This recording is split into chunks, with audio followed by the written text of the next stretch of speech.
Students, today we are going to talk about motion.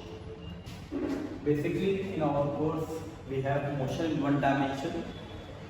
Motion one dimension का मतलब एक body किसी एक स्ट्रेट लाइन पे ट्रेवल करे.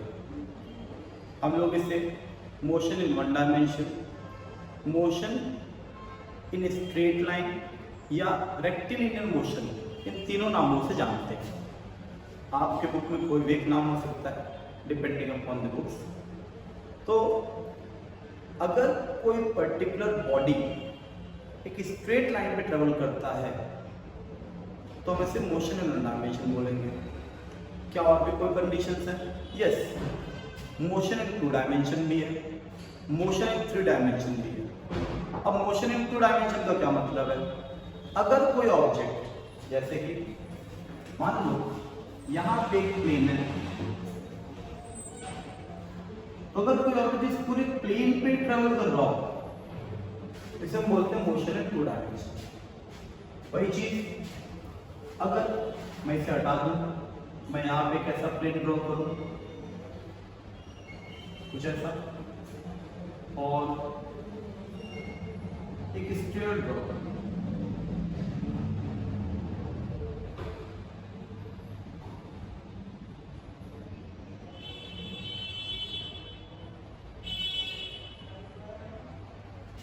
अगर कोई पर्सन यहाँ से इधर चलता है और उसके बाद स्टेयर भी क्लाइंब करना चालू कर देता है, तो ये तो टू डायमेंशन मोशन में था ही.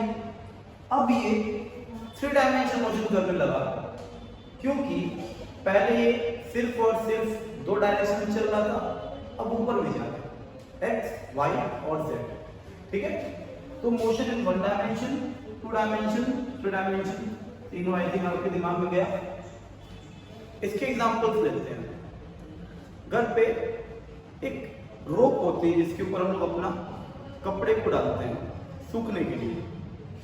अगर मैं उसमें एक हैंगर लगा दूं, उस हैंगर को टू एंड फ्रो मूव कराऊं, तो इसको हम लोग बोलते हैं मोशन इन वन डायमेंशन, क्योंकि हैंगर सिर्फ और सिर्फ उस रोप की डायरेक्शन में मूव कर सकता है, उस रोप के अलोंग मूव कर सकता है. That's why it is called motion in one dimension. अगर हम लोग एक लिफ्ट में बैठ जाते हैं, खड़े हो जाते हैं, वॉट एवर इट इज, तो that lift is only going either up और down. In that situation person in the lift is particularly performing motion in one dimension. Now what about motion in two dimension, sir? तो motion in two dimension means if a particular person is moving on a floor, हम इसे motion in two dimension बोलेंगे. और वही person अगर ऊपर जाने की कोशिश किया या फिर वो ऐसे ऐसे गोल घूमना चालू कर दिया, जैसे कि स्टेयर केसेस होते हैं, तो ये मोशन इन थ्री डायमेंशन हो गया. इसका एग्जांपल आप लोग बर्ड फ्लाइंग इन एयर या फिर aeroplane taking off the runway and so on, बहुत सारे एग्जांपल्स मिल जाएंगे. That's okay. This is motion in one dimension, two dimension, three dimension. Basically I am going to talk about position, rest, motion, reference point and so on. Now, chapter name is motion. So sometimes a person defines if a body is in motion, it is called motion. That's a very absurd way to define it. Okay? Now, coming to what is position. Position बहुत ही simple सी बात है बच्चा, address होता है, किसी भी चीज की लोकेशन होती है, उसे हम लोग पोजीशन बोलते हैं. फिर टर्म का difference, so it is basically what?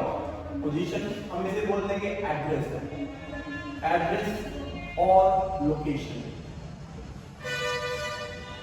लेकिन हम एड्रेस कैसे डिफाइन करें, हम लोकेशन कैसे डिफाइन करें? तो अगर मुझे एड्रेस या लोकेशन डिफाइन करना है तो मुझे एक रेफरेंस की जरूरत पड़ेगी. ऑलवेज मुझे एक रेफरेंस की जरूरत पड़ेगी. किसी को भी आप अगर आज कल बहुत ज्यादा समय हो गया, आप सभी के सभी ऑनलाइन गेटवे पे परचेज करना बहुत ज्यादा आम बात हो गई. मिंत्रा, फ्लिपकार्ट, अमेजन, एवरीवेयर आप अपना परचेज करने के टाइम पे जब आप उससे कार्ट से आउट हो रहे थे तो उस टाइम पे आपको एड्रेस डालना होगा. आफ्टर गिविंग एवरीथिंग आप पूरा एड्रेस लिखते हैं, उसमें आता है आप बताइए landmark. What do mean by that landmark? वो क्यों है, वो एड्रेस क्या है? तो आपको वहां पे पिन पॉइंट करना पड़ता है. कि मंदिर के बगल में है ना, बैंक के बगल में, चौक के से लेफ्ट, या फिर किसी बड़े हॉस्पिटल के पीछे। तो ये जो सिस्टम है, ये जो हम लोग यहाँ पे लैंडमार्क डालते हैं, दैट इज कॉल्ड रेफरेंस। हम दे रहे हैं कि इस एरिया में ये जो पोजीशन है, इससे इधर जाओ तो हमें बात बनेगी। तो हम लोग अपनी लोकेशन को डिफाइन करने के लिए रेफरेंस जरूर देते हैं, ऑब्जर्वेटरी पॉइंट जरूर देते हैं, ठीक है। तो उसको हम लोग क्या बोलेंगे बच्चा, रेफरेंस। इसको हम लोग और कैसे डिफाइन करते हैं, तो इसे पॉइंट ऑफ ऑब्जर्वेशन भी बोलते हैं, पॉइंट ऑफ ऑब्जर्वेशन, जो कि इस चीज को ऑब्जर्व कर रहा है, ठीक। अब आई बात रेस्ट की, मोशन की। रेस्ट क्या है? तो अगर जो ऑब्जर्व कर रहा है उसके मुकाबले, अगर जो ऑब्जर्व कर रहा है उसके मुकाबले बॉडी की पोजीशन चेंज हो गई, तो हम बोलते हैं कि बॉडी मोशन में है। और अगर चेंज नहीं हुई तो हम बोलते हैं बॉडी रेस्ट पे। फॉर एग्जाम्पल, बहुत ही सिंपल सा एग्जाम्पल दे रहा हूं। एवरीवन नोज, ये 9th के लेवल पे आने के टाइम पे सबको ये पता चल जाता है कि अर्थ तो गोल घूम रही है। अगर अर्थ गोल घूम रही है तो अर्थ के साथ, मान लो कि मेरा हाथ अर्थ है, तो अर्थ के साथ क्या हमारा जो पेन भी है वो भी गोल घूमना है। मतलब मैं खड़ा हूं, मैं भी गोल घूम रहा हूं, यस। तो मैं, हमारे साथ जितने भी लोग हैं सब गोल घूम रहे हैं क्या, यस। मतलब everyone is motion, everyone is in motion, सब के सब मोशन में। फिर हमें क्यों नहीं दिखाई पड़ता? क्योंकि हम एक दूसरे की पोजीशन, अगर एक दूसरे की तरफ से ऑब्जर्व करें, मैं तुम्हें ऑब्जर्व करूं, तुम मुझे ऑब्जर्व करो, तो हमारे बीच की जो दूरी होती है, हमारे बीच की जो पोजीशन होती है, पोजीशनिंग होती है, डिस्टेंसेस होते हैं, वो चेंज नहीं होता। तो जब पोजीशन ही चेंज नहीं होता हमारे, एक मेरे लिए तुम्हारा पोजीशन नहीं चेंज हो रहा है, तुम्हारे लिए मेरा पोजीशन चेंज नहीं हो रहा है, इसलिए हम लोग बोलते हैं बॉडी रेस्ट पे। Although rest and motion are related concept. यहां पे ऐसा लिख सकता हूं मैं, position do not change with respect to, हम इसे WRT लिखेंगे, अपने आप को थोड़ा शॉर्ट करते हैं, with respect to time and surrounding. Surrounding basically comes in observation point और यू कैन से रेफरेंस, क्योंकि चर्चा हो रही है अभी, ठीक है। साथ में क्या क्या मोशन, अगर पोजीशन चेंज हो जाए, position changes with respect to time and surrounding, हम इसे मोशन बोलते हैं। हालांकि बहुत इंपॉर्टेंट बात बताने जा रहा है, जो रेस्ट एंड मोशन है, these are not absolute. Rest and motion कोई एब्सोल्यूट होता ही नहीं, मतलब मैं बोलूं कोई बॉडी रेस्ट पे है, ये एब्सोल्यूटली पॉसिबल नहीं है। Rest and motion are related term. इसका क्या मतलब है? रिलेटेड टर्म, इसका मीनिंग क्या है समझने की कोशिश करिए। बहुत सिंपल सा एग्जांपल ले रहा हूं, ट्रेन का। आप सभी लोग उसमें बैठे हुए हैं, मैक्सिमम लोग, कुछ लोग नहीं बैठे होंगे, ठीक है, कोई दिक्कत नहीं। यहाँ पे देखो, एज्यूम करो ये मेरा प्लेटफॉर्म है, मैं यहाँ पे खड़ा हूँ, तुम लोग को बाहर भगाने आया हूँ, छोड़ने के लिए आया हूँ, कहीं पे भी जाओ तुम लोग, कहीं पे भी, क्या फर्क पड़ता है? इधर देखो, ये घूमने गए, कुछ बच्चे हमारे आसपास गए थे मनाली घूमने के लिए, स्कूल वाले ले गए, पागल लोग कहाँ पे जाते हैं। मान लो तुम यहाँ बैठे हुए, ये पर्सन ए है, ये पर्सन बी है, ये ट्रेन है, इधर किधर जा रही है, कहीं भी जा रही है, लेट अस से औरंगाबाद से मनाली जा रही है, और मैं यहाँ तुमको सी ऑफ करने आया हूँ, मैं तुम्हें यहाँ पे सी ऑफ करने आया हूँ। मीनिंग क्या समझने की कोशिश करना, ये ट्रेन मूव करने विद स्पीड भी, तो अगर मैं बात करूं तो क्या मेरे लिए ट्रेन चल रही है? यस। क्या मेरे लिए ट्रेन में बैठे तुम दोनों चल रहे हो? हाँ। मेरे लिए ट्रेन भी चल रही है और मेरे लिए ट्रेन में बैठे तुम दोनों भी चल रहे हो, यस और नो? यस। नाउ क्या तुम्हारे लिए तुम्हारे बगल वाला चल रहा है? नहीं, तुम कहोगे वो तो मेरे साथ बैठा हुआ है। तो ए मेरे लिए चल रहा है, पर ए बी के लिए रुका हुआ है। तो अगर ध्यान से देखा जाए, ए एक ही स्टैंड पे चल भी रहा है और रुका भी है, इसलिए हम कभी ये बोल ही नहीं सकते कि कोई बॉडी रेस्ट पे है या मोशन पे है। ये डिपेंड करेगा उसे देख कौन रहा है।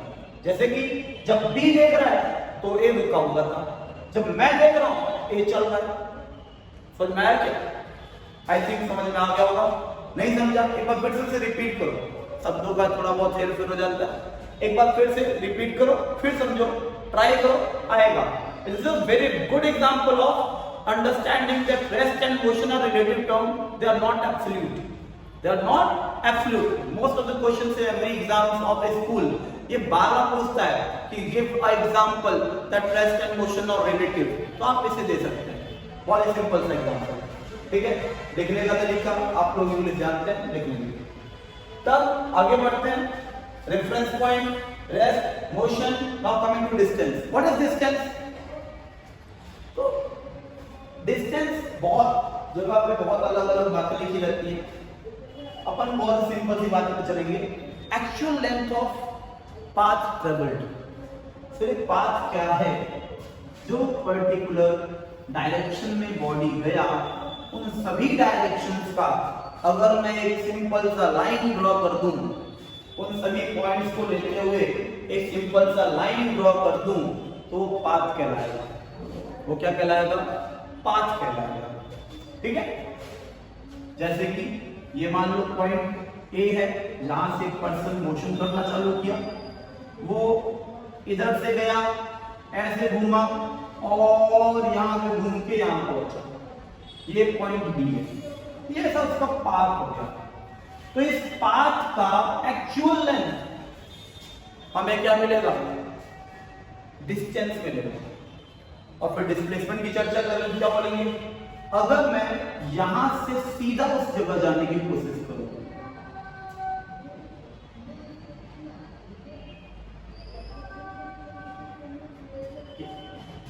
तो एक सीधी लाइन, या फिर हम लोग जानते हैं किसी दो पॉइंट के बीच में शॉर्टेस्ट लेंथ एक स्ट्रेट लाइन बताएगा।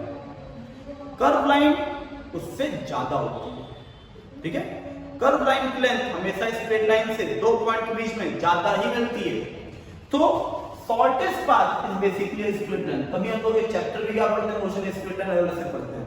ठीक है, तो ये स्ट्रेट लाइन है ए से बी में जाने के लिए, इसे हम लोग बोलेंगे डिस्प्लेसमेंट। और ये जो लेंथ है, ये जो लेंथ है, वो तुम्हें क्या मिलेगा?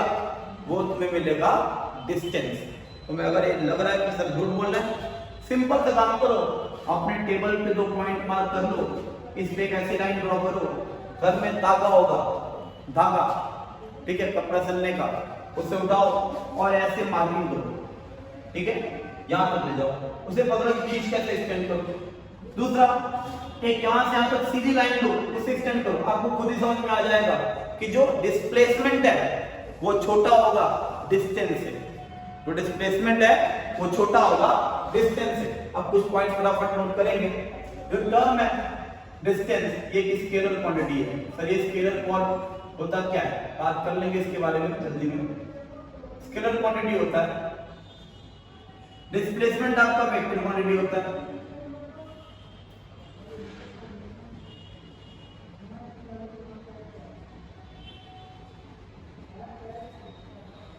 डिस्टेंस का एसआई यूनिट होता है मीटर। मीटर में मेजरमेंट करते हैं, स्मॉल एम लिखते हैं, कहीं पे मीटर में METR होता है, मैं मीटर METR लिखूंगा, कोई दिक्कत नहीं। अंग्रेज दो टाइप के थे, अमेरिकन और इंग्लिश, दोनों बातें हो रही मानते हैं। यहां पे बच्चा एसआई यूनिट क्या जाएगा? Metre, METER, symbol M। और अभी यहां से मैंने बड़े लंबे तरीके से एक्सप्लेन किया आपको कि डिस्टेंस का जो मैग्नीट्यूड है वो डिस्प्लेसमेंट के मैग्नीट्यूड से हमेशा बड़ा होगा। तो यहां लिख सकते हो distance is always greater then और इक्वल टू डिस्प्लेसमेंट। अब जो मैंने लिखा है एक तरीके से गलत है। कई किताबों कई अगर आपने कई अपने स्कूलों में ये फॉर्मेट में लिख दिया, इसे गलत मान लेंगे, कट देंगे। रीजन भी है क्योंकि डिस्प्लेसमेंट वेक्टर क्वांटिटी है और डिस्टेंस स्केलर क्वांटिटी है। हम कभी भी दो डिफरेंट क्वांटिटीज को कंपेयर नहीं कर सकते। तो कंपेयर करने के लिए हमें इसमें एक चीज को ऐड करना पड़ेगा, ये दो लाइनें। इन दोनों लाइनों को हम लोग बोलते हैं मॉड या मॉड्यूलस। ठीक है, ये एक टर्म है, मैथमेटिक्स का टर्म है। मैथमेटिक्स में क्या होता है बच्चा कि हम ये दो लाइन लगा करके किसी भी निगेटिव टर्म को पॉजिटिव कर देते हैं, या फिर ऐसा मैं तुमको बता रहा हूँ ये मैथमेटिकल टर्म है जिससे ये पता चलता है कि अगर हमने किसी भी क्वांटिटी के सामने ये दो बार लगा दिए तो ये दो बार बताते हैं कि ये जो डिस्प्लेसमेंट है, इस डिस्प्लेसमेंट का सिर्फ और सिर्फ मैग्नीट्यूड काउंट हो रहा है।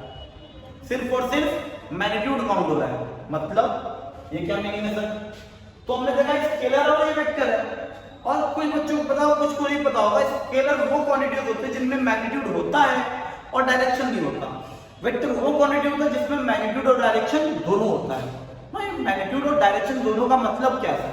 फॉर एग्जाम्पल सिंपल सी बात करता हूँ, फोर्स की चर्चा करो। मैं तुमसे तुम्हारा टेबल उठाने के लिए बोलूं और कहूं कि तुम्हारा टेबल तुम उठा सकते हो 50 न्यूटन का फोर्स अप्लाई करके, और तुम लगे उसको धक्का मारो नीचे की तरफ, क्या उठेगा? नहीं। फोर्स लगाना है 50 न्यूटन का, कौन सी डायरेक्शन लगाना है ये इंपॉर्टेंट है, तभी तुम उस टेबल को उठा सकते हो या खींच सकते हो। अगर तुमने टेबल को उठाने की कोशिश करो, खासकर वो तो इधर की तरफ लेफ्ट की साइड जा ही नहीं रहा, तो क्योंकि डायरेक्शन गलत है, क्योंकि डायरेक्शन गलत है। तो ऐसी बहुत सारी क्वांटिटीज हैं जो कि डायरेक्शन अगर आपने सही नहीं लगाया तो गलत हो जाएगा, उनका मैटर मतलब उनका जो मीनिंग है वो डिफर कर जाएगा। और कुछ क्वांटिटीज ऐसी हैं कोई भी डायरेक्शन में भेज दो उनका कोई मतलब नहीं बनता, डायरेक्शन से उनका कोई मीनिंग नहीं है। फॉर एग्जाम्पल मैं डिस्टेंस की बात करते हैं, बहुत सारी डायरेक्शन है, कौन सी डायरेक्शन चूज करो तो कोई फर्क नहीं पड़ता, लेकिन डिस्प्लेसमेंट एक ही पॉसिबल है, ए से बी और इस डायरेक्शन में। तो डिस्प्लेसमेंट के पास एक डायरेक्शन है, पर डिस्टेंस कैसे भी चले कोई फर्क नहीं पड़ता, हो तो तुम्हें टोटल लेंथ निकालनी ही निकालनी है। तो ये आ गया बच्चा स्केलर और ये हो गया वेक्टर। और डिस्टेंस को डिस्प्लेसमेंट के बराबर अगर तुम्हें लिखना है तो मॉड लगाना पड़ेगा, अदरवाइज स्कूल बुक्स में कैंसिल कर दिया जाएगा, स्कूल के आंसर बुक में आपको कैंसिल कर दिया जाएगा, उस मार्क को नहीं दिया जाएगा। ठीक है, तो distance is greater than, always greater than equal to displacement. Sir what is the condition? Question पूछता है what is the condition when distance is magnitude of distance and magnitude of displacement are same? Simple, motion in straight line। जब body एक ही straight line में चलेगी, अगर body एक straight line में travel करती है तो इसका डिस्टेंस और डिस्प्लेसमेंट दोनों ही सेम हो गया। अगर वो पाथ को कर्व भी नहीं करेगा तो डिस्टेंस तो बड़ा होगा ही ना बच्चा, मतलब जो पाथ लेंथ है वो डिस्प्लेसमेंट के लेंथ से बड़ा नहीं होने वाला। ठीक है, आई थिंक आपको क्लैरिटी आ गई इसके बारे में। Now next we are going to talk about speed and velocity. Nothing is तो नथिंग, कुछ भी बात करने जैसा नहीं है, nothing is to talk about speed and velocity. What is speed हमने पढ़ा हुआ है 7th 8th सबसे पढ़ते चला, distance upon time, distance travelled upon time कर लो। Velocity distance upon time taken, that's okay. और अब जैसे कि हमने यहाँ पर डिस्टेंस के बारे में पढ़ा, यहाँ डिस्प्लेसमेंट के बारे में पढ़ा, वैसे यहाँ पे क्या लिखेंगे बच्चा? स्पीड हमारा स्केलर क्वांटिटी होता है, स्केलर क्वांटिटी होता है बच्चा, और वेलोसिटी हमारा वेक्टर क्वांटिटी होता है।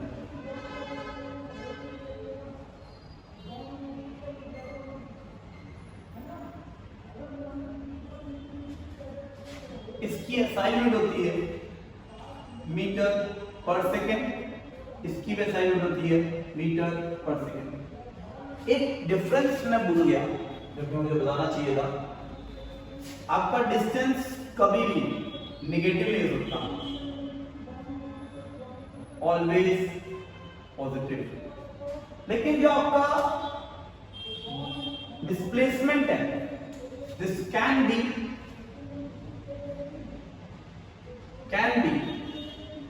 negative 0 and can be negative 0 and positive. ये पॉइंट में मिस कर देगा, आपको इसे काउंट करेंगे। सिमिलरली यहां पे बात करते हैं तो स्पीड आपका ऑलवेज पॉजिटिव होता है बच्चे।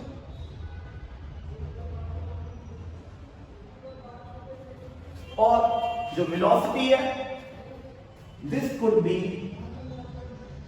Negative 0 and positive. अब यहां पे मिसअंडरस्टैंडिंग हो जाती है तो उसको हम लोग क्लियर करेंगे।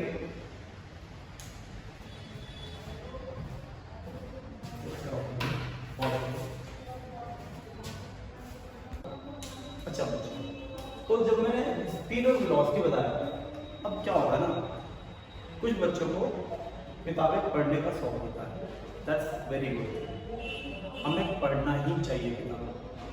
अब वो किताबें जब पढ़ते हैं तो उनको सिंबल मिल जाता है कि वी एरो। अब ये क्या है, तो ये रिप्रेजेंटेशन है वेक्टर का।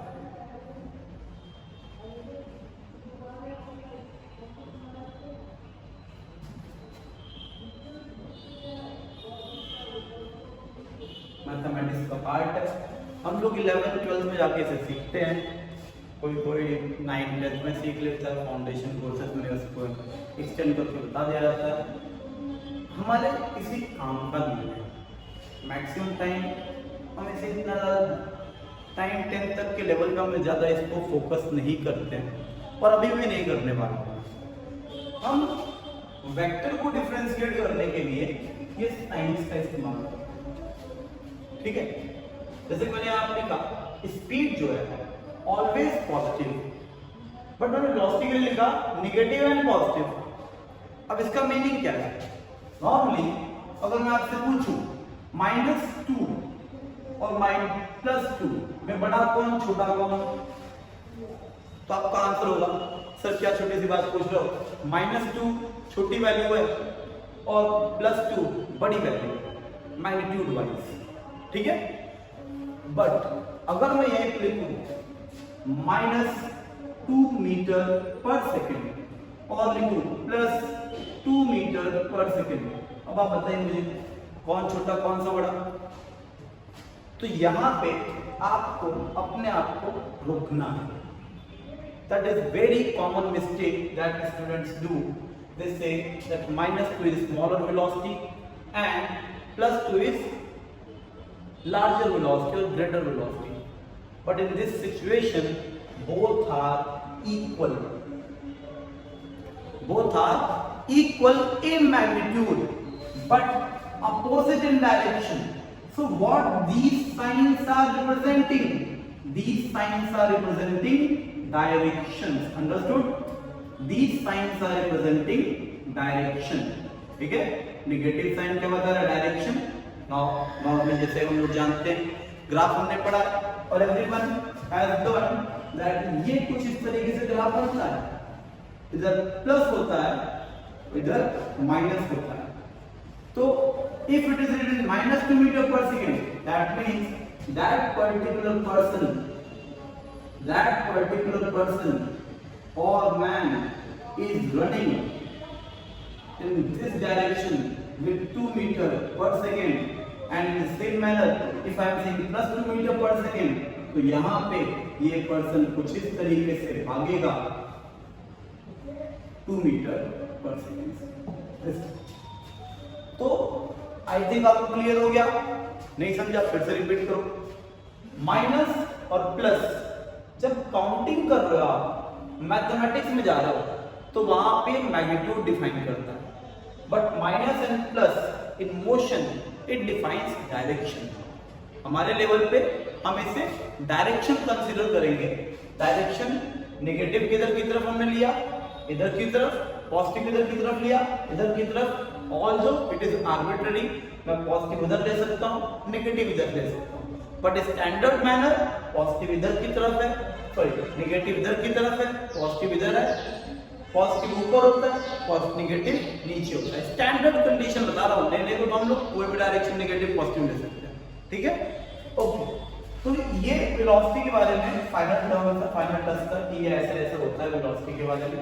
ठीक है, अब यहाँ पे टर्म आता है कि सर मोशन कितने टाइप के होते हैं। ठीक, हमने रेस्ट पढ़ा, हमने मोशन पढ़ा, हमने डिस्टेंस पढ़ा, हमने डिस्प्लेसमेंट पढ़ा, हमने स्पीड पढ़ी, वेलोसिटी पढ़ी। अब बात आई कि रेस्ट एंड मोशन क्या है।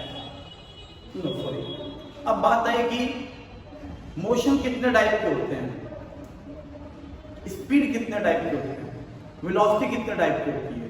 तो कंडीशन हो सकता है कि किसी पर्टिकुलर पर्सन के लिए जो बॉडी है वो डिफरेंट स्पीड से डिफरेंट टाइम पे चले। जैसे कि हम लोग नॉर्मली करते हैं, अगर मैं कहीं पे चलूं या फिर मैं आपको बोलूं आप अपने घर से स्कूल जाइए, तो क्या आपकी बस कॉन्टिन्यूसली एक स्पीड पे मूव करती है?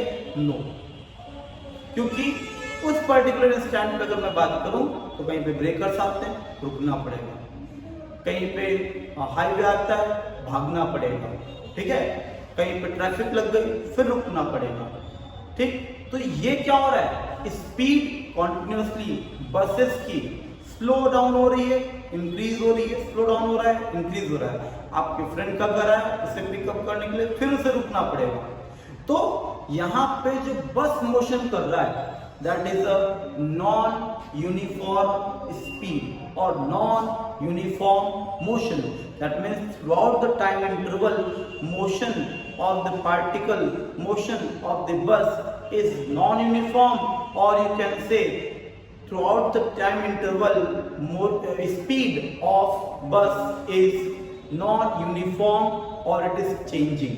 ठीक है, इसको डिफाइन करने का तरीका क्या है, बुक्स में लिखा होता है, if body travels unequal distance in equal interval of time then it is said to be in non-uniform motion. अगर फिर यहीं पे अगर इक्वल होता, if a body travels equal distance in equal interval of time then body is said to be in uniform motion. ठीक है, मतलब जैसे कि ट्रेन की चर्चा करूं मैं, तो ट्रेन एक जब इंजन अपने ट्रेन का इंजन जब प्लेटफॉर्म को छोड़ता है तब उसकी स्पीड धीरे धीरे करके बढ़ती है। कुछ दूरी चलने के बाद उसकी स्पीड एक फिक्स हो जाती है, वो उसी फिक्स स्पीड से उस पूरे ट्रैक पे चलता रहता है। तो जब वो फिक्स स्पीड से ट्रैक पे चल रहा है तो हम लोग बोलेंगे यूनिफॉर्म मोशन। यूनिफॉर्म मोशन का एक बड़ा अच्छा एग्जांपल है रेन ड्रॉप्स। इनिशियली जब रेन क्लाउड से ड्रॉप होती हैं, वाटर ड्रॉपलेट से क्लाउड से गिरते हैं, तो पहले तो स्पीड अप करते हैं, लेकिन आफ्टर सर्टेन डिस्टेंस तो उसकी स्पीड फिक्स होती है, धीमे धीमे नीचे आता है। सिमिलर एग्जांपल है पैराशूट का। जो पर्सन पैराशूट ऊपर से कूद जाता है तो पहले तो धीरे धीरे बहुत हाई स्पीड पकड़ता है, आफ्टर जब उसका पैराशूट ऊपर हो जाता है तो फिर वो धीरे धीरे करके नीचे एक पर्टिकुलर कांस्टेंट स्पीड से नीचे गिरता है। ठीक है, तो ये सब क्या है, ये सब यूनिफॉर्म मोशन के एग्जांपल है। नॉन यूनिफॉर्म मोशन क्या कोई भी एग्जांपल कहीं से उठा सकते हैं, सब कुछ नॉन यूनिफॉर्म है। ठीक, तो uniform motion and non uniform motion, this is all about physics of motion in one dimension. आज के लिए इतना ही रखेंगे। ठीक है, थैंक यू।